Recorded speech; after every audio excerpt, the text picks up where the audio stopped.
अब देखिए class 10 chapter 2, chapter name है इलेक्ट्रिक पोटेंशियल एंड कैपेसिटर। यहाँ पर आपसे क्या बोला गया टॉपिक में, capacitance of an isolated spherical conductor. हमको कैपेसिटेंस का फॉर्मूला निकालना है, कैसे डेरिवेशन करते हैं, सब कुछ अच्छे से इसको समझेंगे। बहुत इजी टॉपिक है, सिंपल सा है, आराम से समझिएगा, ठीक है। अब देखिए डायग्राम बनाएंगे यहाँ पर। तो सबसे पहले ये क्या स्फेरिकल कंडक्टर है, ठीक है। अब यहाँ पर हमने ओ पॉइंट पर पॉजिटिव चार्ज ले लिया, ठीक है। फिगर का भी एक नंबर मिलता है, इसलिए फिगर बनाए तो अच्छा लगता है और नंबर भी इसमें मिलते हैं, ठीक है। तो ध्यान से समझिएगा। अब यहाँ पर सर्कमफेरेंस हमने क्या कर दिया, ज्वाइन कर दिया। तो ये क्या है, स्मॉल ए हमने क्या मान लिया, रेडियस, ठीक है। अब आपको पता है ये पॉजिटिव चार्ज है, ठीक है, और ओ पॉइंट पर, और ये क्या है, रेडियस है। तो हम इसको यहाँ तक ये डायग्राम आपको समझ में आ गया है। अब इसको कैसे निकालना, सब कुछ लैंग्वेज के थ्रू हम समझाते हैं, ठीक है। ध्यान से समझिएगा। Late plus Q be the positive charge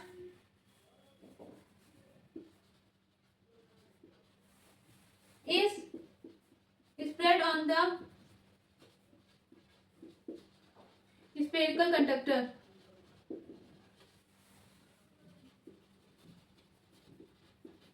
and radius small a, ठीक है। रेडियस क्या है, स्मॉल ए, और यहाँ पर प्लस क्यू क्या है, चार्ज है, ठीक। अब यहाँ पे ध्यान से समझिएगा।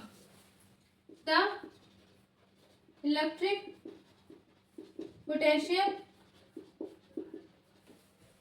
produced by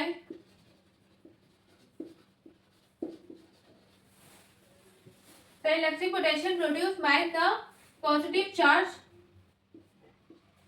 on the surface of the spherical conductor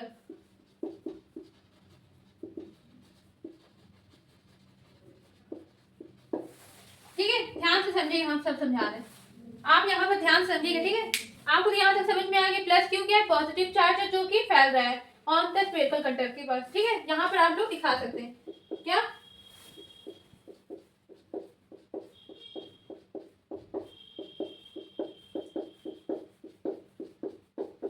ठीक। अब क्या है, the electric potential produce by the plus Q, मतलब positive charge on the surface of the spherical conductor. मतलब यहाँ पर स्फेरिकल जो कंडक्टर है, ओ पॉइंट में जो चार्ज लग रहा है, सरफेस पर जो चार्ज रखा गया है, उसका इलेक्ट्रिक पोटेंशियल हमको निकालना है। वैल्यू यहाँ पर ये है, देखिए क्या है।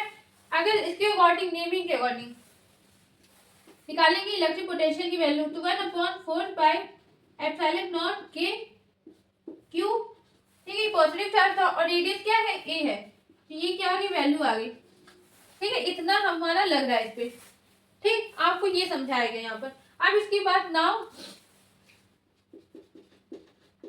अकॉर्डिंग टू द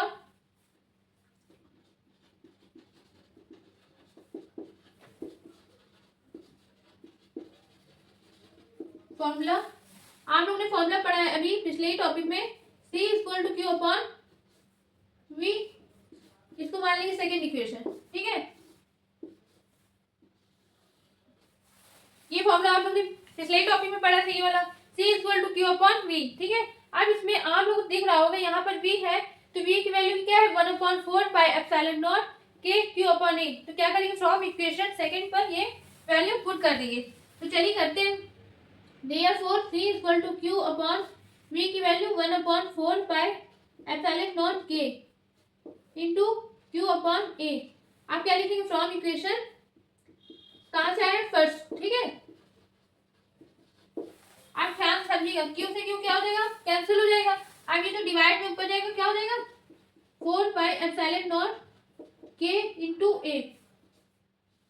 ये आ गया कैपेसिटेंस का वैल्यू, ठीक है। अब ध्यान से समझिएगा, यहाँ पर यही हमको करना था, ठीक है। ये बहुत इजी है, कोई दिक्कत वाली बात नहीं।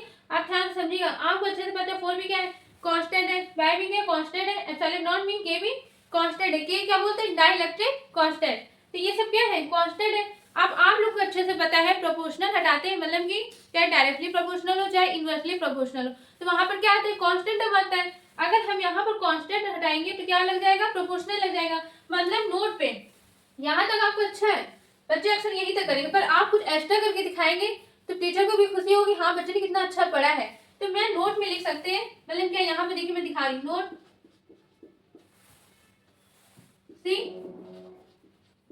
ध्यान से समझिएगा, यहाँ पर सी इज डायरेक्टली प्रोपोर्शनल टू ए, पहले तो ये दिखा रहे हैं।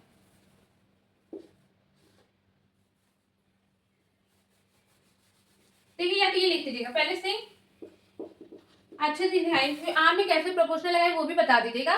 से 4 by एप्सिलॉन नॉट के इज अ कांस्टेंट, ठीक है अब सही लग रहा है। अब क्या यहाँ पर लिख दीजिएगा सी इज डायरेक्टली प्रोपोर्शनल टू ए। अब आपको इससे समझ में आ रहा होगा, मतलब रेडियस जितना, अगर रेडियस बढ़ेगा तो सी भी कैपेसिटेंस भी क्या होगा, बढ़ेगा। रेडियस अगर कम होगा तो कैपेसिटेंस भी क्या होगा, कम होगा। ठीक है, अब आपको अच्छे से समझ में आ गया होगा, यूनिट भी पता है सब कुछ। अच्छे से इसको पढ़िएगा, फॉर्मूला ये बन गया, क्वेश्चन आता है इससे भी रिलेटेड, आपको रेडियस बता दिया जाएगा, इस सब की आपको वैल्यू पता है। अब सी निकालने को कहा जाएगा, मान लीजिए कहीं के क्वेश्चन में आता है सिर्फ रेडियस दे दिया जाता है और कैपेसिटेंस आपको निकालना है, तो आप ये फॉर्मूला अप्लाई करके निकाल सकते हैं। ठीक है, इसको अच्छे से 2 बार प्रैक्टिस करिएगा, बहुत इजी टॉपिक था, अक्सर बच्चे फॉर्मूला भूल जाते इसलिए ये अच्छे से समझाया। ठीक है, इसको 2 बार प्रैक्टिस करिएगा। अब हम मिलते हैं अगले नेक्स्ट टॉपिक के साथ नेक्स्ट वीडियो में। Thank you.